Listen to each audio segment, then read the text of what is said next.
নমস্কার প্রিয় দর্শক, ক্যালকাটা ডায়ালগস থেকে মনোজ দাসের প্রীতি ও শুভেচ্ছা নিন। 22শে এপ্রিল পহেলগাঁওয়ে জঙ্গি আক্রমণের মূলে ছিল তার কয়েকদিন আগে পাক সেনাপ্রধান আসিম মুনিরের দেয়া উস্কানি, কাশ্মীর দখলের উস্কানি। আর এই উস্কানির ফলশ্রুতিতে ছিল ওই হামলা, যেখানে বেছে বেছে ২৬ জন হিন্দু পুরুষ পর্যটককে হত্যা করা হয় তাদের স্ত্রীদের চোখের সামনে, অনেকের সন্তানদের চোখের সামনেও। এর জবাব দিতে অপারেশন সিন্দুরের মাধ্যমে পাকিস্তানের ৯টি জঙ্গি ঘাঁটি এক রাত্রে গুঁড়িয়ে দিয়েছিল ভারত সরকারের পক্ষ থেকে সারা বিশ্বকে জানানো হয়, ভারতের এই আক্রমণ পাকিস্তানের বিরুদ্ধে নয়, পাকিস্তানের জমিতে ঘাঁটি গেড়ে বসে থাকা জঙ্গিদের বিরুদ্ধে, যাদেরকে উস্কানি দিয়ে এত ভয়ঙ্কর একটি নরহত্যার ঘটনা ঘটিয়েছিল পাকিস্তান। ৬-৭ মের মধ্যবর্তী রাতে শুরু হয় ভারতের আক্রমণ। তার কয়েক ঘন্টার মধ্যে পাকিস্তান প্রতি আক্রমণ করে, কিন্তু ভারতে তো কোনো জঙ্গি ঘাঁটি নেই, তাই তারা আক্রমণের লক্ষ্যবস্তু করে ভারতের সেনা ঘাঁটি এবং সিভিলিয়ান এলাকা। যদিও সে আক্রমণে খুব একটা সফল হয়নি পাকিস্তান। ভারতের যুদ্ধে ভারতের ক্ষতি তো হতেই পারে, হওয়ার সম্ভাবনায় দুই পক্ষের, যারা জয়ী পক্ষ হয় তাদেরও যে ক্ষতি হয় না তা নয়, তাদেরও ক্ষতি হয়েছে। কিন্তু ৬-৭ মের রাতে ভারত আক্রমণ চালিয়েছিল পাকিস্তানের ৯টি জঙ্গি ঘাঁটি, সেইটা উদ্দেশ্য করে। এর মধ্যে পাকিস্তানের ভূমিতেও কিছু ছিল, বেশ কয়েকটি ছিল পাক অধিকৃত কাশ্মীরের জমিতে। অতঃপর কিন্তু ভারতের এই আক্রমণের জঙ্গি ঘাঁটি গুঁড়িয়ে দেওয়ার পর পাকিস্তান আক্রমণ চালায়, এবং আগেই বলেছি সেটা ভারতের সেনাঘাঁটি লক্ষ্য করে, এমনকি ভারতের সিভিলিয়ান এলাকাতেও লক্ষ্য করে তারা এই আক্রমণ চালায়। অতঃপর বাধ্য হয়ে পাল্টা আক্রমণ চালায় ভারত, এবং ভারতের আক্রমণে পাকিস্তানের 12টি বিমান ঘাঁটি বিপুলভাবে ক্ষতিগ্রস্ত হয়। সেই সঙ্গে আক্রান্ত হয় নূর খান বিমান ঘাঁটির পার্শ্ববর্তী পাহাড়ে বাংকারের মধ্যে মজুদ থাকা পারমাণবিক বোমার ভাণ্ডার। ভারতের ব্রহ্মস একেবারে নিখুঁত, ব্রহ্মস মিসাইল নিখুঁত নজরদারিতে নিখুঁত ঠিকানায় আঘাত করে দেয়। মাথায় হাত পড়ে আমেরিকার। তারা ছুটে আসে, পাকিস্তানিদের বের করে দিয়ে ঘাঁটির দায়িত্ব নিয়ে নেয় তারা। এই বিষয় নিয়ে এর আগেও আমি একাধিক ভিডিও করেছি, আপনারা কেউ দেখতে চাইলে দেখে নিতে পারেন। যাই হোক, পাকিস্তানিদের বের করে দিয়ে ঘাঁটির দায়িত্ব নিয়ে নিল আমেরিকা, এবং সে কাজ এত জলদি, এত ভয়ঙ্কর রকমের তাড়াতাড়িতে সেই কাজটা করে নিল, এবং সেই সাথে সাথে যে ওই বোরন বলে যে কেমিক্যাল, সেই কেমিক্যাল বিছিয়ে তেজস্ক্রিয়তা থামাবার চেষ্টাও তারা করে দিয়ে দেয়। এবং এসব করার ফলে, এবং পাকিস্তানিদের বের করে দিয়ে নূর খান বিমান ঘাঁটি, যেখানে কিরানা পাহাড়ের বিমান, সেই যে পারমাণবিক অস্ত্রের মজুদ ভাণ্ডার, এ সব কিছু দখল নিয়ে নেয় তারা। এমন খবর রটে যায় যে নূর খানে গচ্ছিত পরমাণু অস্ত্র ভাণ্ডারের আসল মালিক হলো আমেরিকা।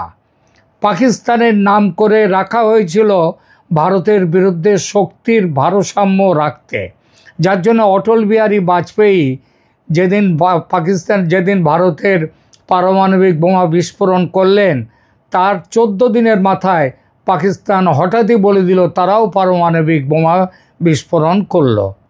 সুতরাং এটা আদতে পাকিস্তান করেছে নাকি পাকিস্তানের হয়ে আমেরিকা ভারতের সাথে শক্তির ভারসাম্য রাখবার জন্য এটা করেছে, সেই প্রশ্ন ইতিমধ্যেই উঠে গেছে। এবং পৃথিবীর বহু জায়গায় বহু এই সম্পর্কে বিশেষজ্ঞ তারা বলছেন যে পাকিস্তান পরমাণু বোমা তৈরি করার মতো পাকিস্তানের কোনো ক্ষমতা নেই। তারা যে মাঝে মাঝে 140টা 50টা পরমাণু বোমা করেছে বলে যে ঘোষণা করে ওগুলো মিথ্যে কথা। যাই হোক, 12টি বিমান ঘাঁটি প্রায় ধ্বংস হয়ে যাওয়াতে পাকিস্তানের director general of military operations তিনি ভারতের যে ডিজিএমও তার কাছে যুদ্ধবিরামের প্রস্তাব দেন। সে প্রস্তাবে সায় দেয় আমেরিকা, এবং আমেরিকাও, যদিও ভারত সরকার অস্বীকার করেছে, তবুও আমেরিকা নিজে বলছে যে তারা অগ্রণী হয়ে এই যুদ্ধবিরাম ঘটিয়েছে। এবং ভারত যদিও তারপরেও বলেছে যে আমরা কারোর আমেরিকার চাপের কাছে আমরা নতি স্বীকার করিনি, আমরা নিজেরাই যুদ্ধবিমান ওদের পাকিস্তান আমাদের কাছে চেয়েছে, অনুরোধ করেছে, আমরা সেটা মেনে নিয়েছি। এইটাই ভারত বলেছে, আমরা তো পাকিস্তানের সাথে যুদ্ধে যেতে চাইনি, পাকিস্তানকে ধ্বংস করতে চাইনি, আমরা শুধু চেয়েছি পাকিস্তানের বুকে থাকা এই যে সমস্ত সন্ত্রাসী জঙ্গি ঘাঁটিগুলো আছে সেই ঘাঁটিগুলো বন্ধ করে দেওয়া, এইটাই চেয়েছি আমরা। যাই হোক, আমেরিকার চাপে হোক কিংবা না হোক, হয়তো আমেরিকার চাপ সামান্য থাকলেও থাকতে পারে, এমন কথাও ভারতের অনেক বিশেষজ্ঞ বলছেন এখন। যেটাই কারণ হোক, যুদ্ধবিরতি হয়ে যায়। তবে ভারত স্পষ্ট জানিয়ে দেয় এই যুদ্ধবিরতি চূড়ান্ত বা স্থায়ী নয়, এটা সাময়িক। যদি ভারতের মাটিতে সন্ত্রাসবাদী হামলা আবার হয় তবে ভারত যুদ্ধে যেতে দেরি করবে না। ভাবা গিয়েছিল এইসবের পরে পাকিস্তানের সদ্বুদ্ধির উদয় হবে, কিন্তু ওই যে কথায় আছে না, স্বভাব না যায় মোলে, মানে মরলেও স্বভাব যায় না, তাই হয়েছে পাকিস্তানের। যতদিন না কবরে যাবে পাকিস্তান, মানে মরে যাওয়ার পরও কবরে যাওয়ার জন্য কিছুটা সময় লাগে তারপর, তা যতদিন না সেটা হবে ততদিন সন্ত্রাসী জঙ্গিদের তারা লালন পালন করে যাবে। আর এটা করবে একটিমাত্র উদ্দেশ্য সামনে রেখে, সেটা হলো ভারতকে বিব্রত করা, ভারতকে রক্তাক্ত করা, ভারতের সন্ত্রাসী হামলা চালানো। পহেলগাঁওর হামলার ইন্ধন জুগিয়েছিলেন আসিম মুনির কাশ্মীরে আক্রমণ চালানোর কথা বলে। আবার সেই একই রাস্তায় তিনি চললেন। গত শনিবার পাকিস্তানের করাচিতে নৌবাহিনীর এক সভায় আবার দিলেন যুদ্ধের হুমকি, বললেন কাশ্মীরকে ভুলব না। এর আগের বার বলেছিলেন কাশ্মীর হচ্ছে আমাদের ঘাড়ের শিরা, পাকিস্তানের ঘাড়ের শিরা হচ্ছে যেটাকে বলা হয় জুগুলার ভেন, সেইটা হচ্ছে কাশ্মীর। এখনও সেই একই রকম ভাষায় বললেন কাশ্মীরকে ছাড়া, কাশ্মীরকে পুরোপুরি দখল না করা ছাড়া তারা থামবেন না। শুনুন তার ভাষণটা, শুনুন। To mention about the great sacrifices of our Kashmiri brethren in Indian illegally occupied Jammu and Kashmir.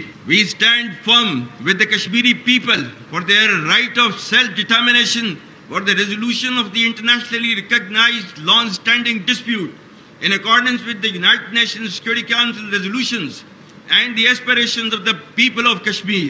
What India tends to term as terrorism is in fact the legitimate struggle as per the international conventions. Those who endeavored to subdue the will of Kashmiri people and sought conflict elimination instead of resolution have made it more relevant and pronounced through their own actions. The world must realize that without a just and peaceful resolution to the Kashmir issue, regional peace will forever remain elusive with perpetual danger of conflict in South Asia. I pay tribute to the Shuhada of Indian illegally occupied Jammu and Kashmir and to those who continue to struggle for the right of self-determination. Their valor and perseverance will never be diminished by the brutal and oppressive occupying regime. Pakistan will always continue to provide political, diplomatic and moral support to the valiant people of Indian illegally occupied Jammu and Kashmir, while the enemies of Pakistan continue unabated efforts to stall our destined rise. Our journey to glory continues. শুনলেন, আস্ফালন তবু যায়নি পাকিস্তানের, ভিক্ষে করে দিন চলে, নাস্তা নাবুদ হয়েছে কয়েকদিন আগে, তবু জ্ঞান ফেরেনি। এদিকে সিন্ধু জলবন্টন চুক্তি আপাতত সাসপেন্ড করে দিয়েছে ভারত ওই পহেলগাঁও আক্রমণের ঠিক পরপরই। ফলে জলের অভাবে জল নেয়া দেওয়ার অনুরোধ জানিয়ে একের পর এক আর্জি পাঠাচ্ছে পাকিস্তান। জলের অভাবে মরছিল, আবার সম্প্রতি 2-1 দিন আগে এত বৃষ্টি হয়েছে, এত জল এসছে, ভারত পাকিস্তানকে কিছু না জানিয়ে জল ছেড়ে দিয়েছে তাদের দিকে, তার ফলে সেখানে বন্যা। সেই জন্যে ভারত বলছে আমরা জল কখন ছাড়বো কি ছাড়বো না আমাদের উপর নির্ভর করবে। মানে গ্রীষ্মে শুকা মরশুমে সেখানে জল দেব না, আর যেখানে বৃষ্টির মরশুমে সেইখানটা বর্ষার মরশুমে জল যাবে। ভারত যা বলছে যে পুরোটাই আমাদের স্বার্থের উপর নির্ভর করে, পাকিস্তানের স্বার্থ বিবেচনা করে নয়। ভারত বলছে কারণ জল আর রক্ত একসঙ্গে বইতে পারে না। ওয়ার্ল্ড ব্যাংকের কাছে ছুটেছিল পাকিস্তান, বলেছিল যে আপনারা সামলান, আপনারাই তো চুক্তি করেছিলেন। ওয়ার্ল্ড ব্যাংক বলে দিয়েছে তারা কিছু করতে পারবে না। পাকিস্তান অতঃপর যায় আন্তর্জাতিক ট্রাইব্যুনালের আরবিট্রেশনে। ভারত বলেছে ওসব ট্রাইব্যুনালের What is about deepening our convergence and expanding our common ground. I value our consultations on different dimensions of the Indo-Pacific in that regard. A lot is happening in the world, and I'm sure that our exchange of views will be very valuable for all of us. A word about terrorism in the light of our recent experience. The world must display zero tolerance. Victims and perpetrators must never be equated, and India has every right to defend its people against terrorism, and we will exercise that right. We expect our Quad partners to understand and appreciate that. India plans to host the next Quad summit. We have some proposals on how to make that productive. I'm sure so do our partners. We will discuss, and I'm sure we will agree. Once again, I thank Secretary Rubio for hosting us today, and I look forward to our discussions. Thank you. শুনলেন? তাহলে সত্যিই কি আবার যুদ্ধ শুরু হতে চলেছে দুই দেশের মধ্যে? নাও হতে পারে। অসীম মুনিরের এমন ঘোষণা দেশবাসীর সামনে নিজেদের সরকারের এবং সেনাবাহিনীর মুখ রক্ষার চেষ্টা হতে পারে। হেরে যাওয়ার পরও যিনি ফিল্ড মার্শাল হন, সেই ফিল্ড মার্শাল হওয়ার গরমে বলতেই পারেন কথা, এর বাস্তব ভিত্তি নাও থাকতে পারে, এটা শুধু কথার কথাও হতে পারে। আবার অন্য দিক দিয়ে এই হুমকি এটা সত্যি হতেও পারে। কেননা এবারের এই শোচনীয় পরাজয় মানতে পারছে না পাকিস্তান। আবার সন্ত্রাসবাদ ও সন্ত্রাসী নিয়ে যাদের ঘর সংসার, তারা সন্ত্রাসীদের একেবারে দেশ থেকে হটিয়ে তো দিতে পারে না। তাদের ওই সন্ত্রাসীদের রাখতেই হবে, কারণ পাকিস্তানের জন্মই হয়েছে তো এইভাবে। আর জন্মের পর থেকে এতদিন তারা চলেছে যে পথে, সেই পথ কি করে তারা সেই পথটাকে ছেড়ে অন্য পথে যাবে? সুতরাং সন্ত্রাসী থাকবেই পাকিস্তানে, জঙ্গিদের পুষতেই হবে পাকিস্তানকে। আর তাদের দিয়ে ওই যে বলে না ফ্র্যাঙ্কেনস্টাইনকে তাকে তৈরি করা খুব সহজ, কিন্তু তাকে হাতের মধ্যে রাখাটা খুব কঠিন। এবং ভারত তো স্পষ্টই বলে দিয়েছে যদি সন্ত্রাসী কোনো কাজ হয় ভারতে, তাহলে এবং ওই পার্টিকুলারলি কাশ্মীর পশ্চিম সীমান্তের দিকে, এবং তাহলে সেটা মনে করা হবে এই সন্ত্রাস পাকিস্তানের, এবং সন্ত্রাসকে পাকিস্তান ভারত মনে করে সন্ত্রাস হলেই সেটা যুদ্ধ ঘোষণা। সুতরাং ভারত সেইভাবে করবে, পরিষ্কারভাবে বলে দিয়েছেন এর আগে ভারতের প্রধানমন্ত্রী নরেন্দ্র মোদী একাধিকবার, যে আমাদের দেশের সন্ত্রাসী কাণ্ড ঘটলে ঘর মে ঘুষকে মারেঙ্গে। তাহলে এবার যদি ধরা যাক পাকিস্তানের যদি যুদ্ধ হয় পাকিস্তানের সঙ্গে আবার, তাহলে সেই যুদ্ধ কত দূর অবধি যাবে, সেই যুদ্ধ কি হবে? আমার ব্যক্তিগতভাবে মনে হয় এবার যে যুদ্ধ যদি বাধে ভারত পাকিস্তানের মধ্যে, তবে সেটা আণবিক যুদ্ধে রূপান্তরিত হবে। ভারত ঘোষণা করে দিয়েছে যে ভারত কখনো অ্যাটম বোমা তার ফার্স্ট ইউজার কখনো হবে না। অর্থাৎ ভারত নিজের থেকে কোনো দিন অ্যাটম বোমা আগে ভাগে গিয়ে অ্যাটম বোমার ব্যবহার করবে না। যদি আক্রান্ত হয় অ্যাটম বোমার সাহায্যে, যদি ভারতে কোনো দেশ অ্যাটম বোমা নিয়ে আক্রমণ করে, তাহলেই ভারত পাল্টা অ্যাটম বোমার আক্রমণ করবে। এইটাই হচ্ছে ভারতের ঘোষিত নীতি। পাকিস্তানের এই ধরনের কোনো ঘোষিত নীতি নেই। সুতরাং এবার ভারত পাকিস্তান যুদ্ধ হলে পাকিস্তান অবশ্যই অ্যাটম বোমা নিয়ে ঝাঁপিয়ে পড়বার চেষ্টা করবে, এবং এই ঝাঁপিয়ে যাতে না পড়তে পারে তার জন্যে কিন্তু আমেরিকা সচেষ্ট হয়েছে ট্রাম্প।